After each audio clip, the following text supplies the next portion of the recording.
We are just a little fish in a very, very big pond.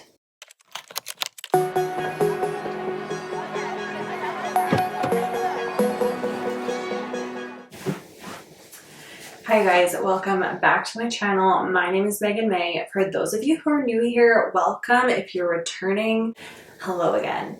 We're going to do something a little bit different today. Usually my channel is all about beauty, fashion, and now we're adding an element into it that is self-improvement, self-empowerment, just going forward with being our best selves, creating that dream life that we've always wanted, and manifesting our goals. I have tried so hard to grow my account on YouTube, and honestly, I feel like I've failed at times. I get imposter syndrome. And now, if you've clicked on this video, I'm sure that you too are also aspiring to be a creator on YouTube. Like me, you don't have hundreds of thousands of followers or millions of subscribers, and we are just a little fish in a very, very big pond. Now, I've watched so many videos on how to grow your YouTube, blah, blah, blah. I'm sure you have too. That's why you clicked on this video. If you want to grow your YouTube with me,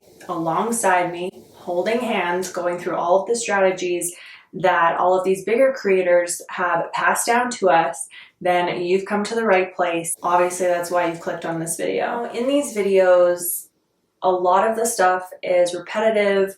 It also doesn't really branch down to specifics. So this is for the lifestyle, beauty, fashion content creators who want to do something on their YouTube. That is my target audience. Hi, hello, how are ya? I know that that's very niche specific, but I wish that there was something like that when I was looking for self-help. I have put together this huge roadmap of brainstorming, and I've classified it as YouTube growth strategy. Now, I've put pillars on here. I've talked about monetary, software, differentiation, niche, purpose, outcome, and schedule. Now, these are the big things that I feel will help me stay on track, keep me organized, making sure I'm not branching out too far off what my strategy is as well. I've put together a list from watching these other content creators and what they've done to grow to hundreds of thousands of millions of subscribers on YouTube, and I've wrote everything down that I feel is helpful that I am not doing. All of the stuff like find your niche, what's your purpose, like all that stuff is included in here, but I don't feel like I need to spend hours on this because I've been in the space already for quite a number of years, and I just want to see that trajectory growth. I don't feel like I want to focus on the little parts, and I know some people that is very controversial, but that is just not what I'm doing, and maybe it works, maybe it doesn't work. Now, I've also looked at content creators within my niche and also specifically for mindfulness, fashion, and beauty. So let's just get right into it. I'm going to talk about advice from other content creators and what my takeaways are from their videos of how to grow and how to reach your target audience on YouTube and how to monetize off of it. So the first thing is that they always talk about is niche down, find your purpose. What do you want from this? What is your outcome?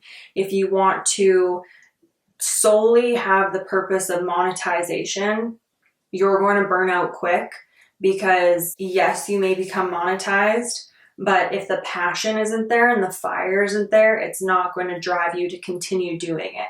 So ask yourself the question, if you were to win the lottery, would you still pursue YouTube? And if the answer is yes, then by all means continue along your path. And if the answer is no, then I would seriously reconsider why you want to do YouTube and what your process and your actual motivation behind building a YouTube community and building a YouTube account is. Once we've quickly established what our niche is, our purpose, and what the outcome we want to receive from YouTube is, then we move into the actual structure of scheduling and what our week looks like. There are 5 key things that I want to focus on, and that is plan, film, edit, SEO, and upload.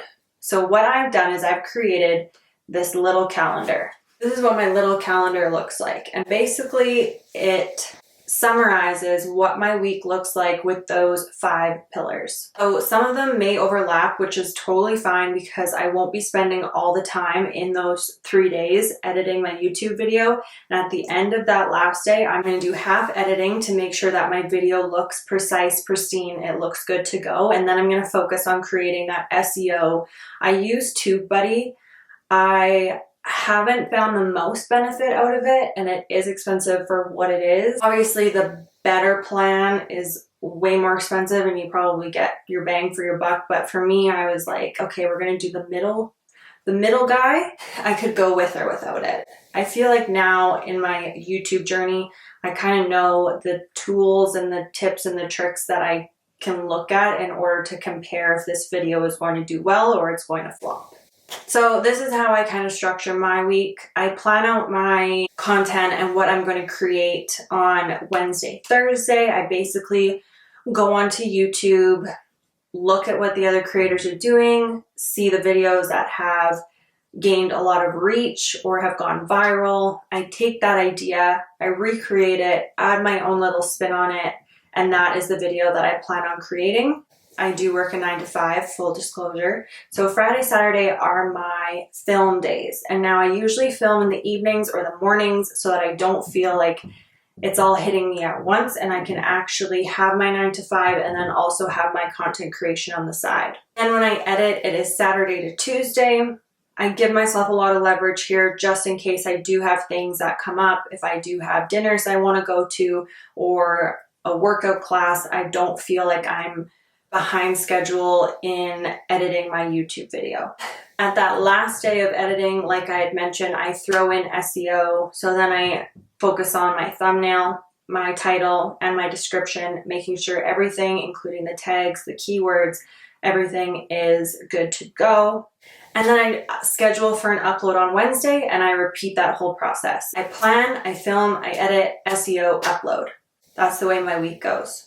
The software that I use to do this, to edit, I use iMovie because I've seen so many creators saying that until they kind of hit over the 100,000 mark, they've continuously used iMovie instead of switching to Final Cut Pro or even outsourcing their editing. So right now I'm with iMovie and I don't mind it, don't hate it. It's okay. Another software that I use is Trello. This keeps me organized with my ideas and then I can move things around really seamlessly into my different pillars: plan, film, edit, SEO, and post.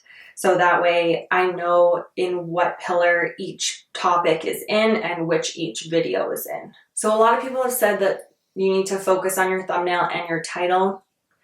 I genuinely start with my title after I film the video because then it kind of gives a sense of what that video is going to look like with the elements of the filming in it. I've seen some people have a stock image maybe from Pinterest behind them, and honestly I'm going to start incorporating that because I think that that is a great idea to have yourself in there, but also have some like stock images maybe of things that you don't have or you don't have access to, or it just adds that element into your thumbnail that is more exciting and pleasing to the eye than just your face. When you're looking at creators that have a big platform, a big following, a lot of their videos have some sort of pain point that they're trying to address. And so that's kind of the strategy that I'm going to be taking in, is more along the lines of the like how to do this, or if you're looking for this, this is a great way, or etc., etc. I think that that is a very clever way to get people to look at your content, but also allow them to know what the video is about. And if they have that pain point, like the title of this video, then they will click on it and they will watch your video. Now, like I was saying before, when making that schedule, make sure that you are consistent and YouTube will reward you. So it's better for the YouTube algorithm if you post relatively once per week than once every couple months, because YouTube is not going to pick up that you are trying to grow your channel. It's not going to show your video to a wide range of audiences. And again, this will allow your YouTube video to circulate to more people the more you're producing. One of the creators that I was looking at her video, she had mentioned that the number of clicks plus the hours of watch time gives your video a favor in the algorithm. So like I said, a high number of clicks plus the hours of watch time gives your video a favorable place in the algorithm. The last thing on my list that I'm going to talk about is to post shorts.